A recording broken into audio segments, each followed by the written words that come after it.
J'invite le peuple du Seigneur à ouvrir la Bible.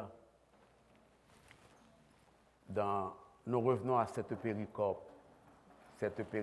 qui a balisé la prédication de dimanche dernier.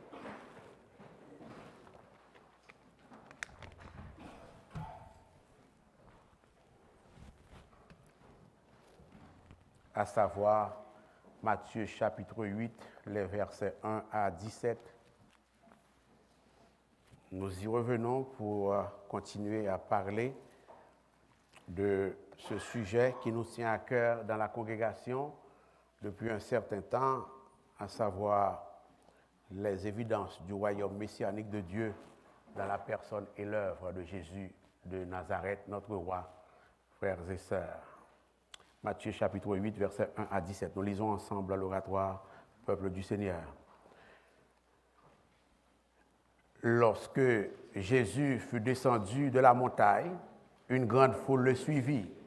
Et voici, un lépreux s'étant approché, se prosterna devant lui et dit, « Seigneur, si tu le veux, tu peux me rendre pur. » Jésus étendit la main, le toucha et dit, « Je le veux, sois pur. » Aussitôt, il fut purifié de sa lèpre.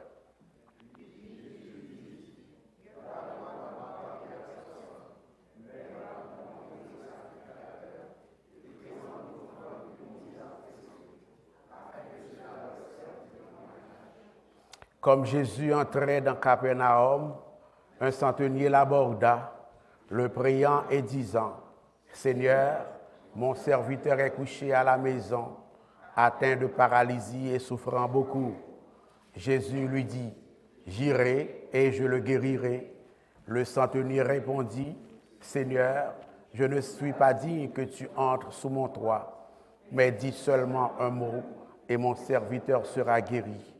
Car moi qui suis soumis à des supérieurs, j'ai des soldats sous mes ordres, et je dis à l'un, va, et il va, à l'autre, viens, et il vient, et à mon serviteur, fais cela, et il le fait. » Après l'avoir entendu, Jésus fut dans l'étonnement, et il dit à ceux qui le suivaient, « Je vous le dis en vérité, même en Israël, je n'ai pas trouvé une aussi grande foi. Or, je vous déclare que plusieurs viendront de l'Orient et de l'Occident et seront à table avec Abraham, Isaac et Jacob dans le royaume des cieux. Mais les fils du royaume seront jetés dans les ténèbres du dehors, où il y aura des pleurs et des grincements de dents. » Puis Jésus dit au centenier, « Va, qu'il te soit fait selon ta foi. » Et à l'heure même, le serviteur fut guéri. Jésus se rendit ensuite à la maison de Pierre, dont il vit la belle-mère couchée et ayant la fièvre. Il toucha sa main et la fièvre la quitta. Puis il se leva et le servit. Le soir, on amena auprès de Jésus plusieurs démoniaques. Il chassa les esprits par sa parole et il guérit tous les malades, afin que s'accomplisse ce qui avait été annoncé par le prophète. Il a pris nos infirmités et il s'est chargé de nos maladies. Dès le Seigneur, dans son amour incommensurable et parfait, frères et sœurs, bénir et sanctifier la lecture de sa sainte et agréable parole pour la plus parfaite construction commune de nos âmes. Veuillez vous remettre à la gloire de Dieu, frères et sœurs. Les évidences du royaume messianique de Dieu dans la personne et l'œuvre de Jésus de Nazareth, notre roi. La toute première fois où j'ai attiré l'attention du peuple du Seigneur sur cette thématique, j'ai expliqué qu'il y a une infinité d'évidences dans les Écritures que Dieu nous révèle concernant le fait que Jésus est bien ce roi en la personne duquel le règne de Dieu s'est approché en temps et lieu, au temps marqué, dans la préscience éternelle de Dieu. J'ai expliqué que Jean-Baptiste a été appelé et suscité par Dieu pour proclamer la venue du royaume des cieux ou bien du royaume de Dieu dans la personne du Fils de Dieu, en l'occurrence Jésus de Nazareth. Par la même occasion, j'ai expliqué que la victoire de Jésus sur le diable dans le désert de la Judée est une de ces infinies évidences quant au fait que Jésus est le roi promis par Dieu, d'abord à Israël, puis à l'humanité tout entière, dans l'Ancien Testament. Et dimanche dernier, j'ai tenu, dans la grâce du Seigneur, à regarder une nouvelle évidence, une autre évidence du fait que Jésus est le roi promis par Dieu dans l'Ancien Testament. Cette évidence, c'est l'autorité, le pouvoir, la puissance et la souveraineté de Jésus sur la maladie. Aussi simple que cela. C'est cette nouvelle évidence que j'ai commencé à regarder avec vous et sur laquelle le Seigneur m'a mis à cœur de revenir dans la mesure où je n'avais pas tout dit concernant ce que le Saint-Esprit de Dieu voulait que je dise par rapport à cette nouvelle évidence. Nous avions considéré à peu près, verset par verset, la péricope que nous venons de lire, à savoir Matthieu chapitre 8, les versets 1 à 17.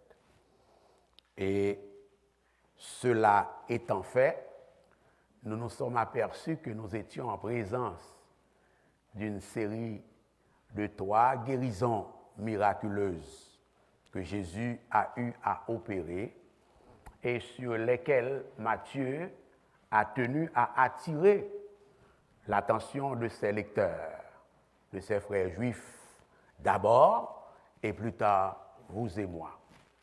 Première guérison, c'est la guérison du lépreux, la purification du lépreux. Versets 1 à 4, lorsque Jésus fut descendu de la montagne, une grande foule le suivit.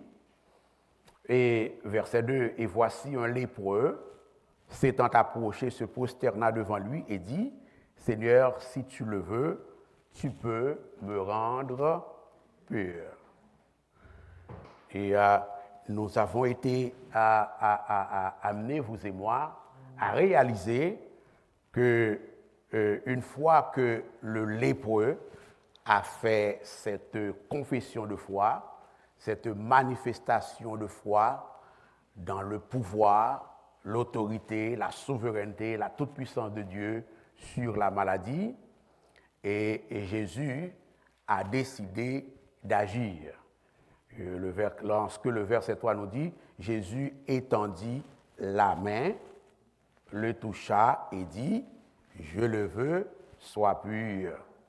Et la parole de Dieu de nous dire, aussitôt, et c'est très important, aussitôt, il fut purifié de sa lèpre.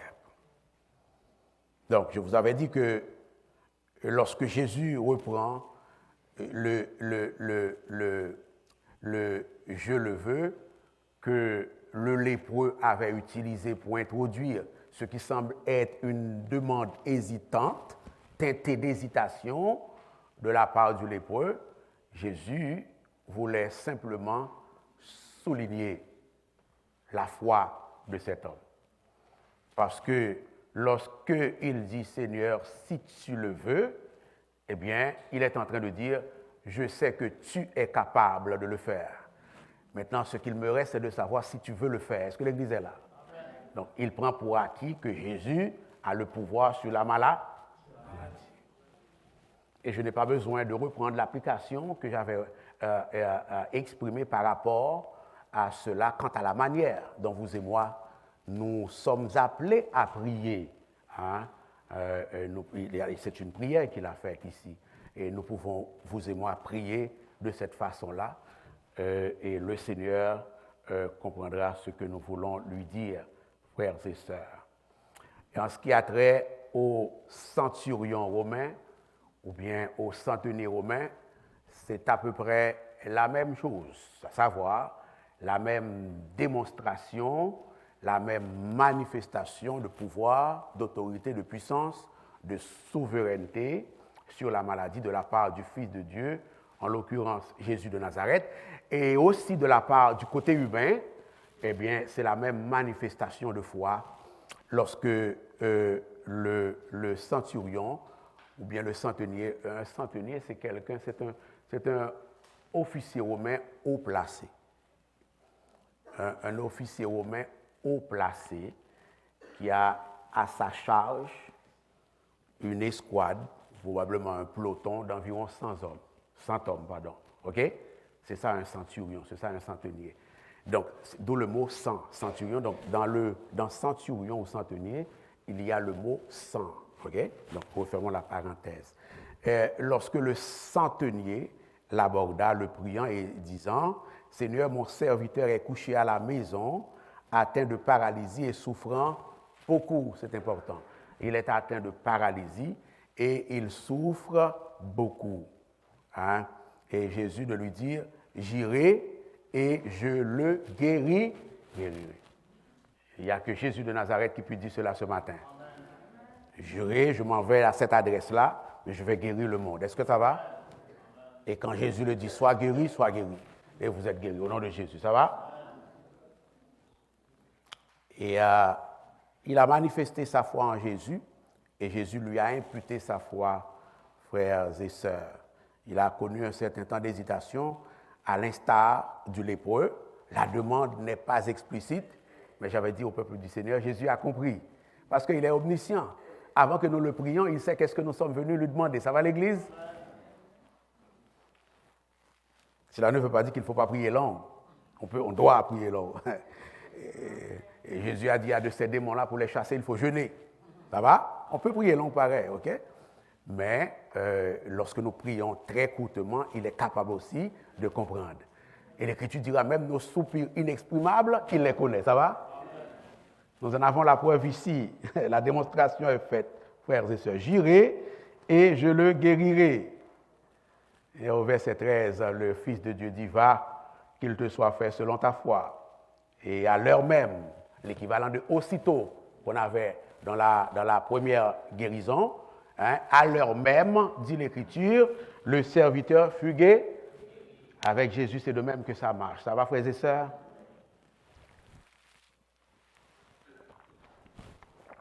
Qu'en est-il de la femme, la belle-mère du verbe Pierre? Même chose.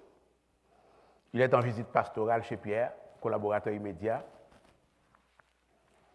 et il vit sa belle-mère couchée. Elle a la fièvre. Saint Luc et Saint Matthieu nous feront comprendre que la fièvre était violente. Et très probablement, elle était à la mort. Ça va, peuple du Seigneur? Mais avec Jésus, qu'à cela ne tienne. Il toucha sa main, l'Écriture dit, et la fièvre la quitta. Ici encore, nous sommes en face d'une certaine immédiateté.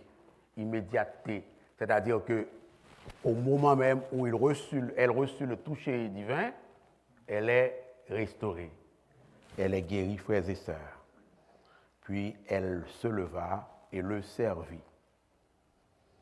Je vous avais dit qu'au vu et au su de ces prodiges, au vu et au su de ces miracles, Jésus est bien le roi promis par Dieu dans l'Ancien Testament. Car Dieu a dit que le roi promis serait plus puissant que la maladie, le péché et la mort. les prophètes de l'Ancien Testament ont annoncé que le roi promis par Dieu aurait le pouvoir de guérir. Isaïe 35, les versets 4 à 6, votre Dieu viendra lui-même et vous sauvera. Alors s'ouvriront les yeux des aveugles, s'ouvriront les oreilles des sourds, alors le boiteux sautera comme un cerf et la langue du muet éclatera de joie. Isaïe 61, premier, l'Esprit du Seigneur dit la parole, l'Éternel est sur moi car il m'a oint pour porter de bonnes nouvelles aux malheureux. Il m'a envoyé pour guérir ceux qui ont le cœur brisé, pour proclamer aux captifs la liberté et aux prisonniers la délivrance. Et ce que j'essayais de vous faire saisir, c'est que la théologie de Matthieu, eh bien, s'attarde à démontrer que ces prophéties de l'Ancien Testament-là, quant à la promesse d'un roi, quant à la venue d'un roi, eh bien, trouvent leur accomplissement dans la personne, l'œuvre et le ministère de Jésus de Nazareth. En ce que Matthieu nous dira presque mot pour mot, en Matthieu 4, versets 23 à 25, Jésus parcourait toute la Galilée, enseignant dans les synagogues, prêchant la bonne nouvelle du roi et guérissant toute maladie et toute infirmité parmi le peuple. Sa renommée se répandit dans toute la Syrie et on lui amenait tous ceux qui souffraient de maladies et de douleurs de divers genres, de démoniaques, des lunatiques, des paralytiques, et il les guérissait, dit Matthieu.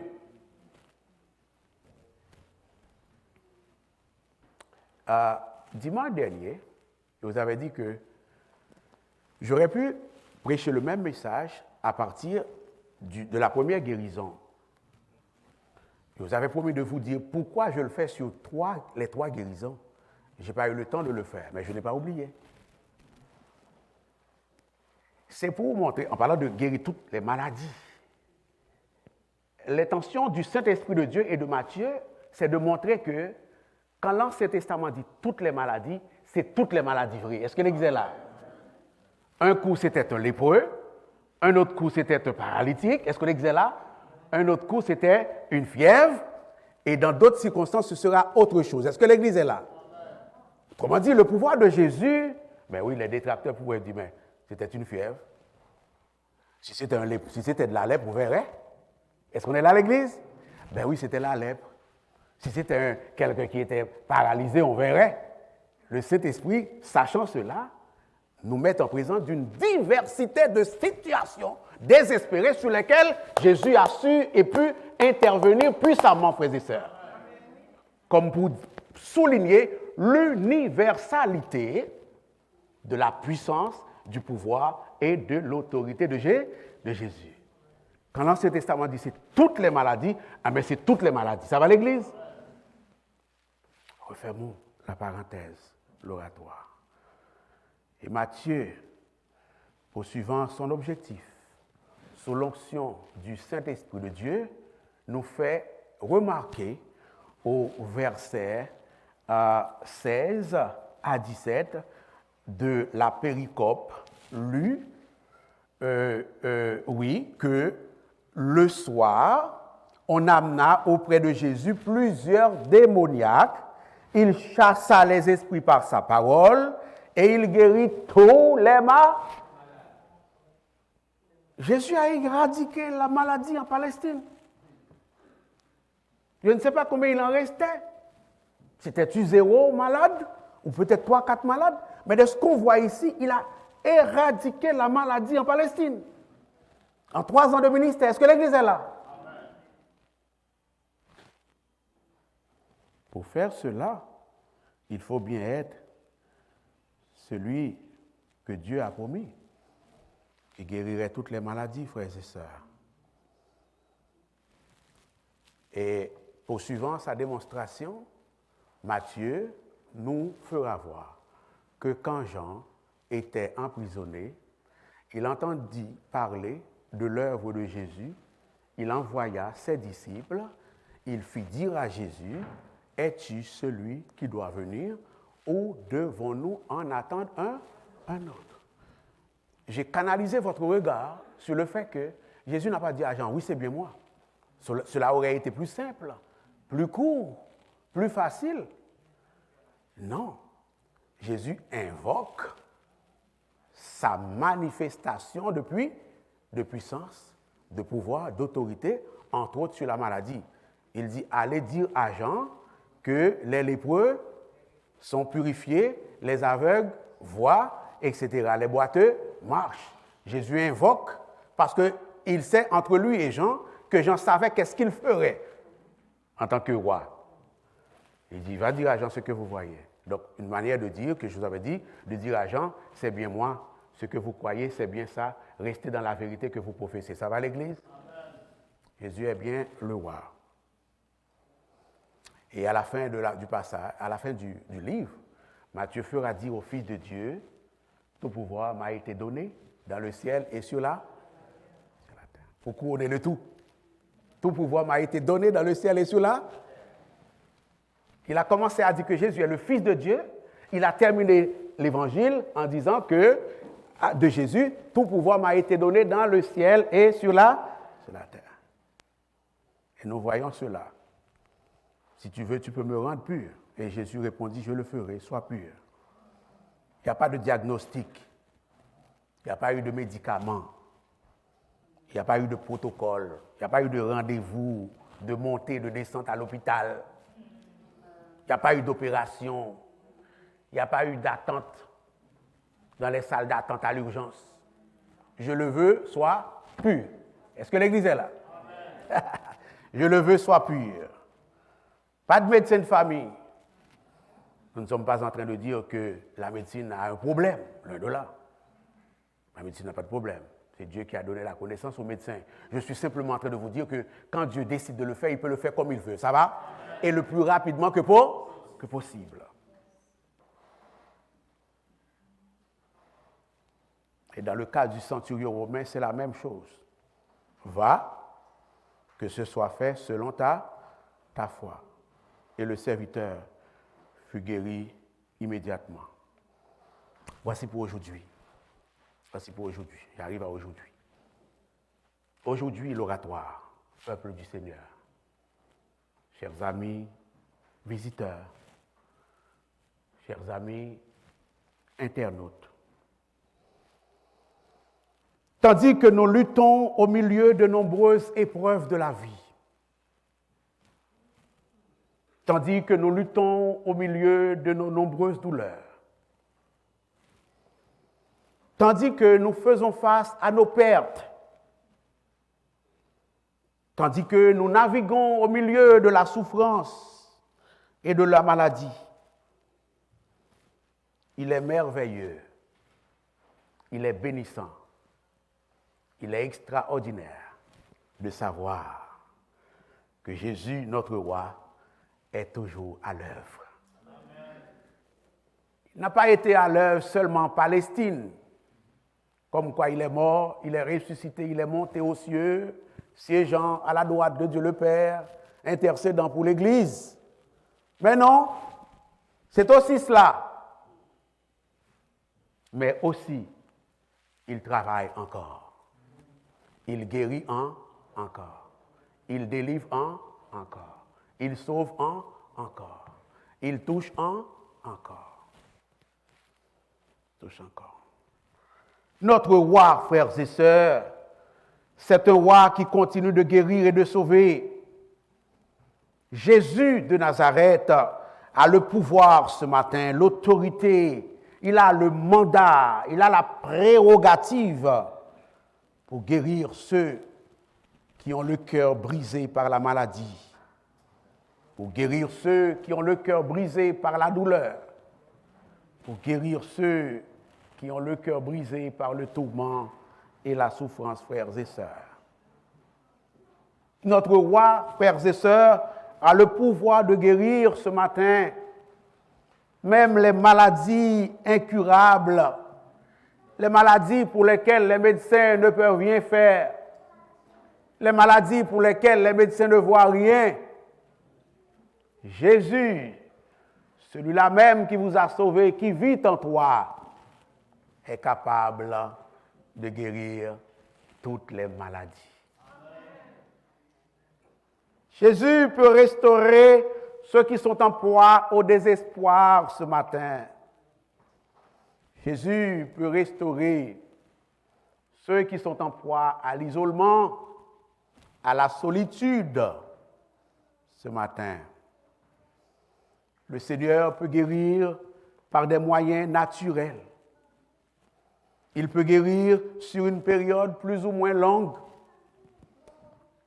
De la même manière, il peut guérir de façon immédiate.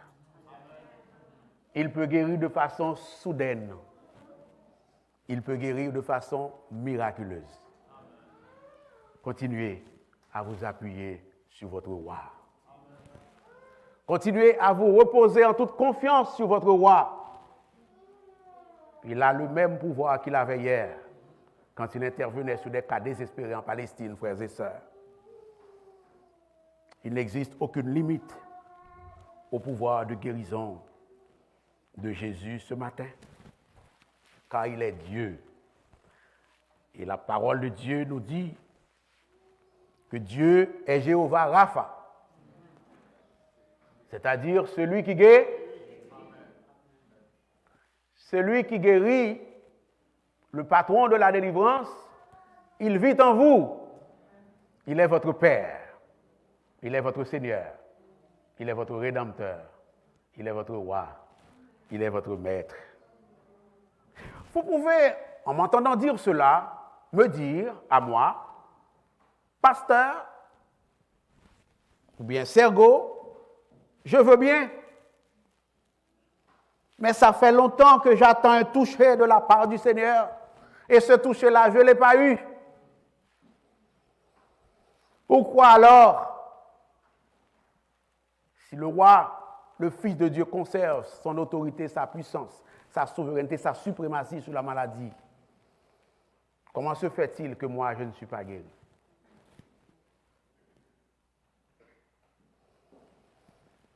Ça, c'est le propre de l'être humain. Nous sommes faits pour vouloir toujours comprendre. Est-ce que l'Église est là? Nous sommes faits pour vouloir toujours savoir. D'autant que nous sommes créés à l'image de Dieu. Ça va l'Église? Nous voulons toujours savoir. Voilà pourquoi il peut être légitime de se poser ce genre de questions. Il peut être légitime. Je dis bien, il peut être. Quand une catastrophe, une tragédie survient ou surviennent, si on met les deux ensemble,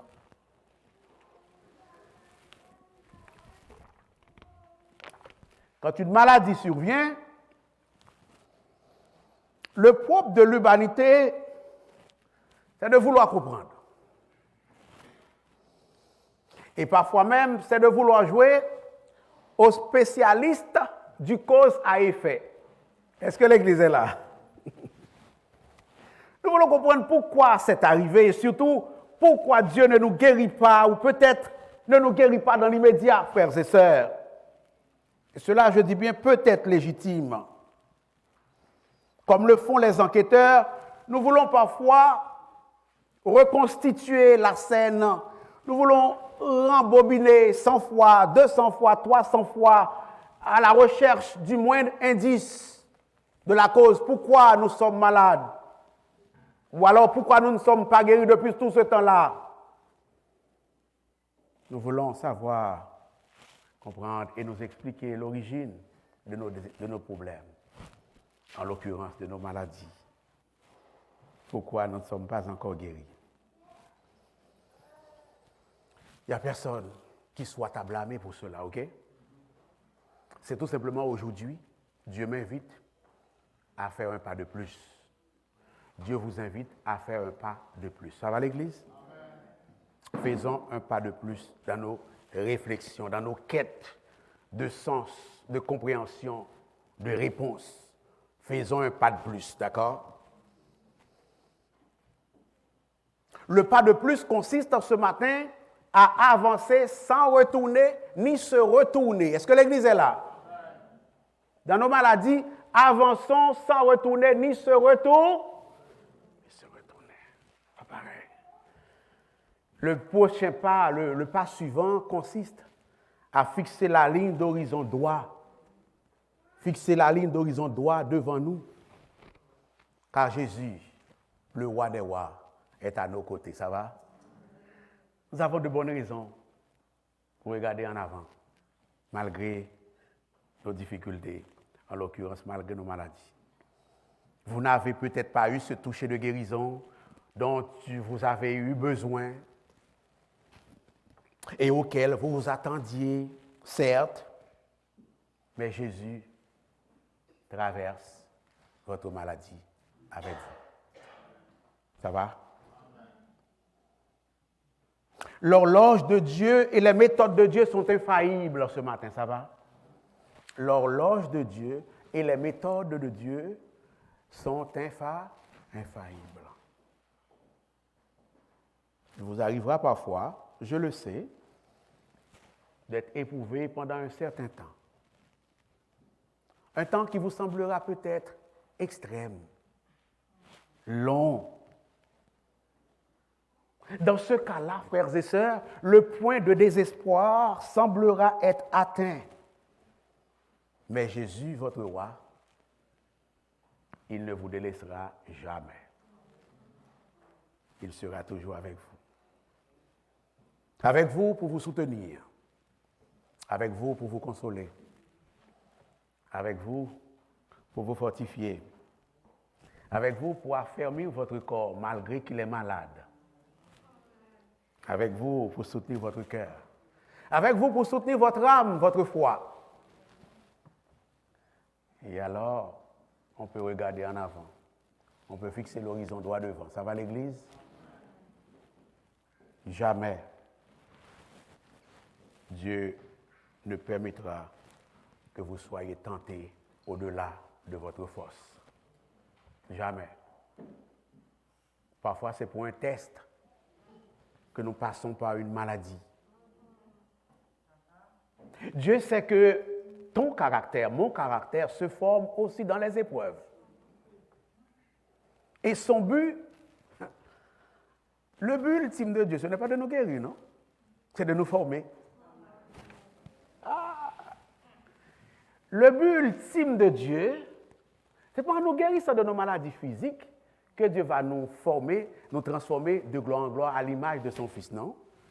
C'est à travers la maladie, entre autres épreuves. Est-ce que l'Église est là? Parfois, c'est un test.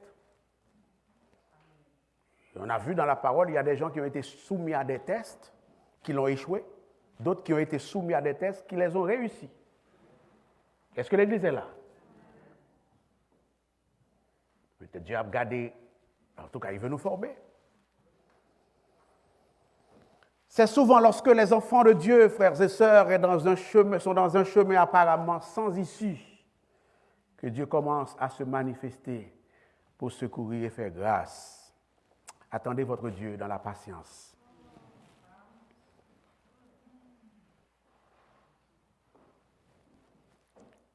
Je veux terminer avec ce deuxième point pour aujourd'hui. Jésus est un roi d'une autre espèce. Jésus est un roi d'une autre catégorie. C'est-à-dire que Jésus est un roi miséricordieux et compatissant. Ça va?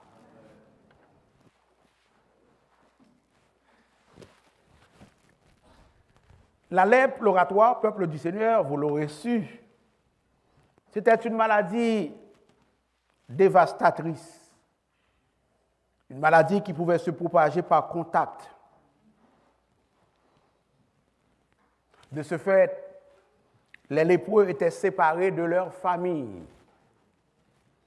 Ils étaient séparés de leur communauté. Comme on a vu à la pandémie.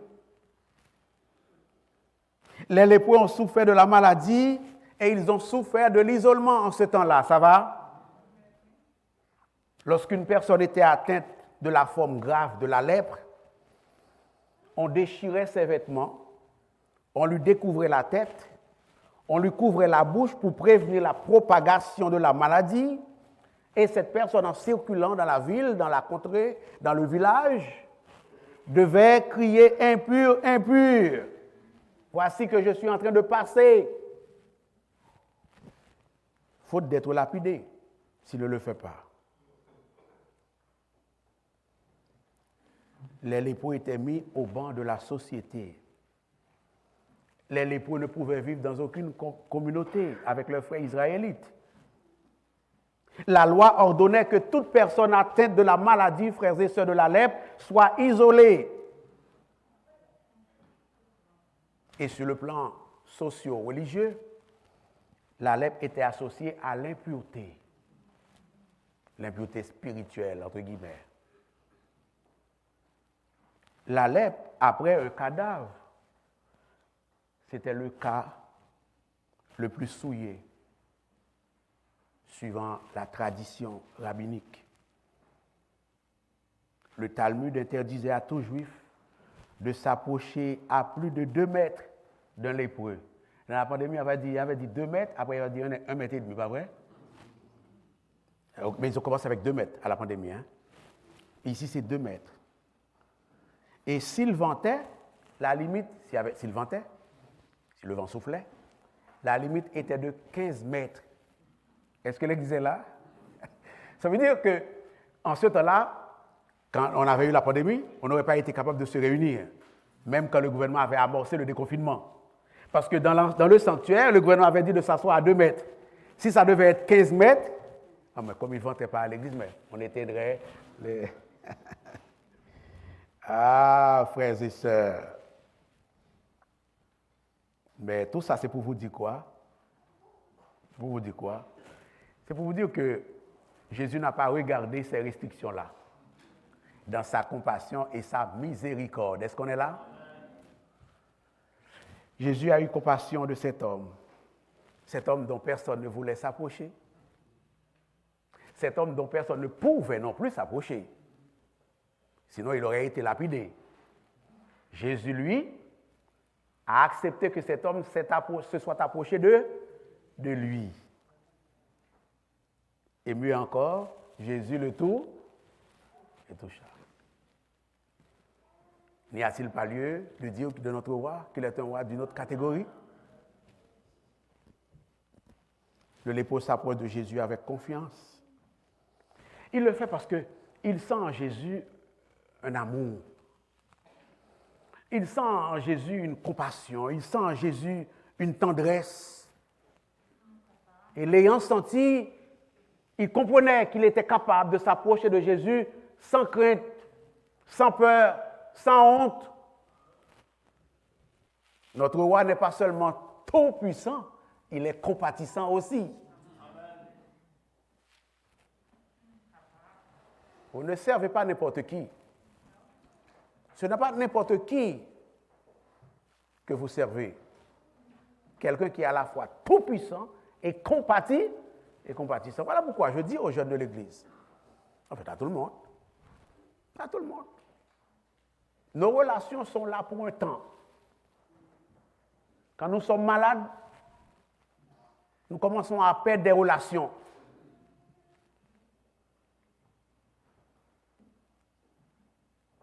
Que dire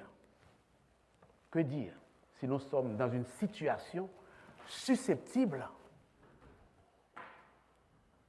de nous plonger dans la honte? Nous ne verrons personne. Tout le monde a reculé tant que crabe.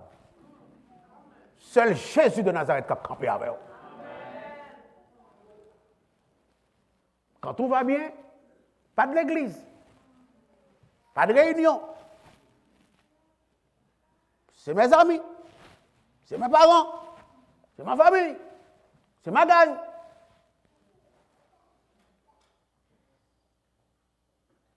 Mais, s'il advenait que je sois dans une situation qui peut faire honte, je ne verrai personne. Mais Jésus, lui, je le verrai. On peut avoir des amis, on peut avoir des relations. L'amitié est biblique. Mais ne priorisons pas nos relations sur Jésus de Nazareth. Personne ne voulait s'approcher de lui. Et d'ailleurs, personne ne pouvait le faire, sous peine de sanction. Mais Jésus l'a fait. Au terme de ces considérations, notre roi est spécial. Notre roi est plein de grâce. Il est plein de miséricorde. Il est plein de compassion. Et la parole de Dieu dira dans l'Ancien Testament que ses compassions s'étendent sur toutes ses œuvres. Ça va l'Église? Et il prend soin de tous sans distinction. Une femme a été guérie. La prière d'un juif traditionnel, c'est de dire, Seigneur, l'une de ses prières d'action de grâce, merci de ce que je ne suis pas une femme, merci de ce que je ne suis pas une païenne. Est-ce qu'on est là? Et Jésus a eu compassion de cette femme. Et c'est exprès Matthieu fait de l'expliquer ici. Est-ce que l'Église est là? Un lépreux, on a déjà considéré son cas. Mais un centurion romain, son serviteur, c'est un païen, oui. Donc, 3 classes de gens méprisés. Un païen, un lépreux, une femme. Jésus guérit toutes. Est-ce que l'Église est là? 3 catégories de gens méprisés dans la tradition juive. Eh bien, encore une fois, je n'ai pas regardé à quelle heure j'avais commencé. Mais je t'ai parlé. Mais... Résumons. On va revenir plus tard, un autre dimanche, si Dieu veut. Jésus est le roi des rois que Dieu a promis depuis l'Ancien Testament pour sauver son peuple du péché, du pouvoir, de la domination, de la maladie, des démons, pour vaincre Satan le diable. Il a commencé à le vaincre dans le désert. Il le vaincra plus tard quand il s'attaquera à Pierre, à ses disciples. Il le vaincra ultimement sur le bois du Calvaire infâme à Golgotha. Et à son retour, il donnera le dernier coup de grâce à l'adversaire. Et Jésus nous démontre son pouvoir sans limite en ce qu'il guérit toutes sortes de maladies. Et en plus qu'il est puissant, mais il est aussi miséricordieux en ce qu'il met sa puissance à la disposition de tous ceux qui le lui demandent avec foi. Le cas du lépreux, une personne méprisée de son temps, le cas d'une femme, la belle-mère de son collaborateur immédiat, Saint-Pierre, et finalement un païen, le serviteur du centenier romain. Il guérit tout le monde. Pourquoi? Parce que c'est un roi compatissant, un roi de grâce, un roi miséricordieux. Amis qui m'écoutez sur les ondes, si vous n'êtes pas encore un chrétien ou dans la congrégation, qui sait, si vous n'êtes pas encore un chrétien, un disciple de Jésus, si vous n'êtes pas encore dans le royaume de Dieu, si vous n'avez pas encore reçu ce royaume dans votre cœur, dans votre vie, je tiens à vous dire ceci, à savoir que Jésus se tient maintenant devant la porte de votre cœur, frappant, voulant savoir si vous désirez lui ouvrir la porte. Que voulez-vous faire ce matin? Voulez-vous recevoir, ouvrir la porte de votre cœur pour recevoir ce roi qu'il entre et s'assoit chez vous, buvant, mangeant avec vous et vous donnant la vie éternelle, vous pardonnant vos péchés? Ou voulez-vous continuer à lui fermer la porte de votre cœur? Qu'est-ce que vous voulez faire? Qu'est-ce que vous préférez? Le Christ roi veut pénétrer dans votre cœur. Il veut faire demeurer dans votre cœur son royaume. Le Christ roi, le Fils de Dieu, en qui le royaume de Dieu s'est approché. Les preuves sont là. Les preuves n'en manquent pas pour prouver qu'il est bien ce roi, qu'il dit être. Les preuves sont là. Sans l'ombre de doute, il est le roi des rois. Et le pouvoir de ce roi, c'est de sauver.